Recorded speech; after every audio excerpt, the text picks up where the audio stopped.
दरम्यान सुरेश धस यांनी केलेलं कोणतं वक्तव्य वादाच्या भोवऱ्यात सापडलंय पाहूया।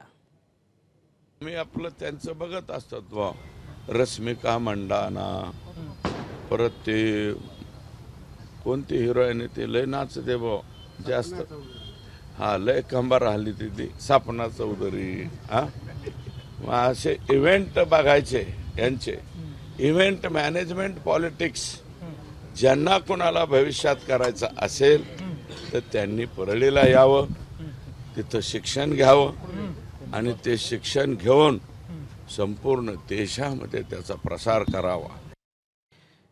तेव्हा धस यांच्या याच वक्तव्याविरोधात आता प्राजक्ता माळी आक्रमक झालेली आहे। थोड्याच वेळात ती पत्रकार परिषद घेणार आहे। तुर्तास वळूया पुढच्या बातमीकडे। बीड प्रकरणात जे आरोपी फरार आहेत त्यांची संपत्ती जप्त करण्याची प्रक्रिया तातडीने सुरू करा, मुख्यमंत्री देवेंद्र फडणवीस यांनी असे आदेश दिलेत।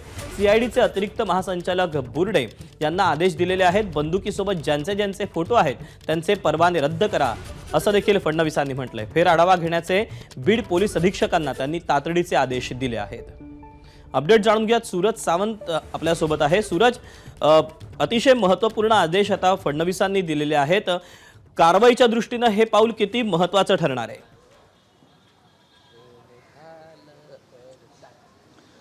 नक्कीच संतोष देशमुख हत्या प्रकरणात आता महत्त्वाचे आदेश हे मुख्यमंत्र्यांनी दिल्याचं पाहायला मिळतंय। स्वतः देवेंद्र फडणवीस यांनी या संपूर्ण प्रकरणात जे आरोपी आहेत त्यांची संपत्ती जप्त करण्याचे आदेश देण्यात आलेले आहेत। प्रामुख्याने यामध्ये वाल्मिकी कराड यांचं नाव समोर येत होतं, तर दुसरीकडे आपण पाहतोय ज्या व्हिडिओमध्ये ज्यांच्या हातात बंदुका दिसत आहेत त्याची फेर तपासणी करून त्यांचे देखील परवाने रद्द करण्याची माहिती ही स्वतः देवेंद्र फडणवीस यांनी आदेश दिलेले आहेत। त्यामुळे या संपूर्ण प्रकरणात आता सीआयडीचे अतिरिक्त महासंचालक बुर्डे यांना हे आदेश देण्यात आलेले आहेत, तर बीड अधीक्षकांना जे परवाने आहेत ते रद्द करण्याचे आदेश दिले आलेले आहेत। त्यामुळे एक पाऊल महत्त्वाचं या ठिकाणी देवेंद्र फडणवीस यांनी उचलण्यात आलेला आहे। यावरनं राजकीय वातावरण देखील तापलेलं आहे आणि एकूणच विरोधकांकडनं बीडच्या एकूणच या संपूर्ण प्रकरणाबाबत सरकारवरती टीकेची झोड उठवताना पाहायला मिळते। त्याचे अनेक पडसाद हे महाराष्ट्राच्या एकूणच सर्व जिल्ह्यात उमटताना पाहायला मिळत असतानाच आता देवेंद्र फडणवीस यांनी हे दोन्ही महत्त्वाचे आदेश दिल्यामुळे त्याचा काय परिणाम होतो हे पाहणं देखील महत्त्वाचं राहणार आहे।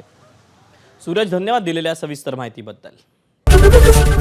एबीपी माझा, उघडा डोळे बघा नीट।